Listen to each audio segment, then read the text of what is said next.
Hoje é o dia mais feliz da minha vida, eu agradeço porque estamos começando um novo capítulo do Evangelho segundo o Espiritismo, capítulo número 12, né? Pagar o mal com o bem. E Jesus, né, ele estava falando com seus discípulos, com a população da época, e ele fala: "Vocês lembram que vocês aprenderam que se deve amar o vosso próximo e odiar o vosso inimigo?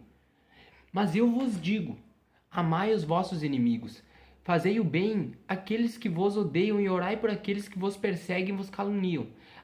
Muitas vezes a gente reclama da vida, ou que as coisas não chegam até nós, ou só que ser cristão é assumir um contrato, né? Porque eu podia pegar e falar assim pra você: "Não, né? Você não precisa seguir Jesus, né? O que ele fala, enfim, porque realmente ninguém precisa seguir Jesus.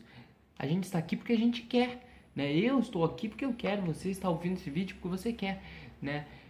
Então, se a gente está aqui porque a gente quer, a gente tem que assumir esse contrato, né? Que Jesus fala, né? Você deve amar o vosso inimigo, mas eu vou explicar o que realmente significa esse amar o vosso inimigo. Mas, né, estou falando que muitas vezes a gente não cumpre a nossa parte como cristão e a gente exige de Deus que Deus cumpra a parte dele, que ele faça, né? Porque eu estou aqui esperando, rezando e nada acontece. Mas será que a gente está cumprindo a nossa parte, né? Principalmente, né, do tratar, né, você dar a outra face, você tratar bem o seu inimigo, né? Será que a gente está cumprindo isso? Mas vamos então explicar, né, o que significa amar o vosso inimigo. Entretanto, equivoca-se geralmente sobre o sentido da palavra, amor, né, nessa circunstância.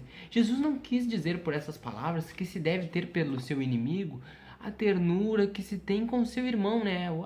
Porque a amizade ela significa confiança, né? Aí aqui fala sobre os fluidos, sobre a energia, né? O pensamento malévolo dirige uma corrente fluídica cuja impressão é penosa para aquela pessoa que recebe. O pensamento benevolente que vos envolve, né? Que quando você está com um amigo, a conversa flui, né? É um eflúvio agradável. Daí a diferença das sensações que vocês experimentam com um amigo e com um inimigo. O contato de um inimigo faz bater o coração de maneira diferente do que com um amigo. É não ter contra eles, né? Na verdade, o que é amar, né? O nosso inimigo, dar a outra face, né? É não ter contra eles ódio, nem rancor, nem desejo de vingança. É lhe estender a mão segura em casos de necessidade. É abster-se de palavras e ações, de tudo que possa prejudicá-los. Enfim, é lhe retribuir todo o mal com o bem. Né? Então, quando Jesus fala amar ao próximo, também tem outra parte que fala sobre, né, a dificuldade de um espírito muito evoluído que nem Jesus tá num idioma, porque na época o idioma era muito limitado, então ele tinha que usar palavras muitas vezes, né, com duplos, né, que não tinha exatamente aquele significado, porque o amor que a gente entende hoje, né, a gente século 21, a palavra amor, ela já não tem o mesmo significado que tinha na época. Então, né, pra gente ser um verdadeiro cristão, a gente deve buscar exercitar o que Jesus nos passou. Agora, se a gente vai cumprir o que ele falou exatamente, não, né? Por isso que a gente está reencarnado aqui. Pra gente aos poucos ir cumprindo. Não é necessário a gente cumprir tudo de uma vez, né? Mas a gente deve tentar e não cair naquela acomodação, né?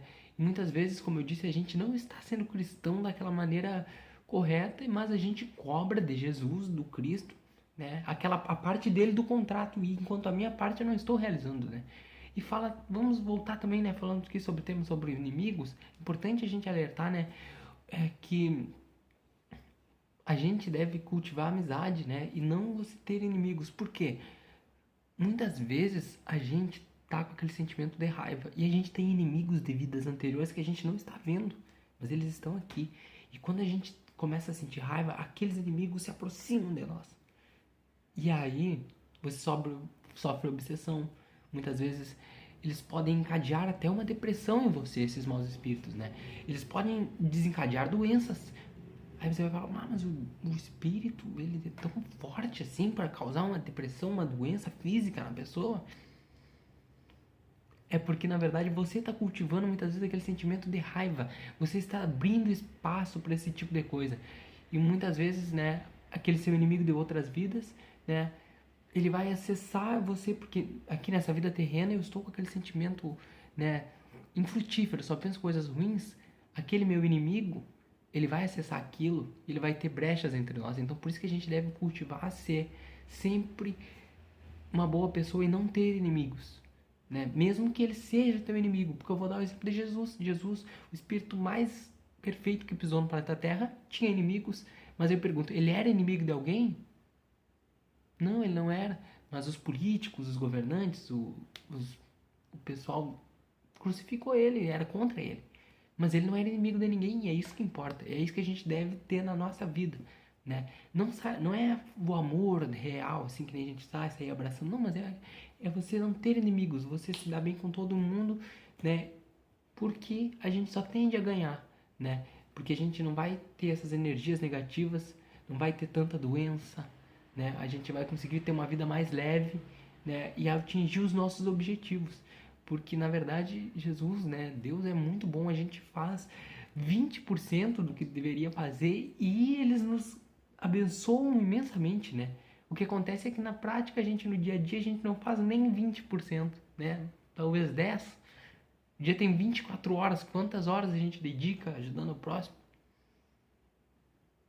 É isso, pessoal, um grande abraço e fiquem com Deus.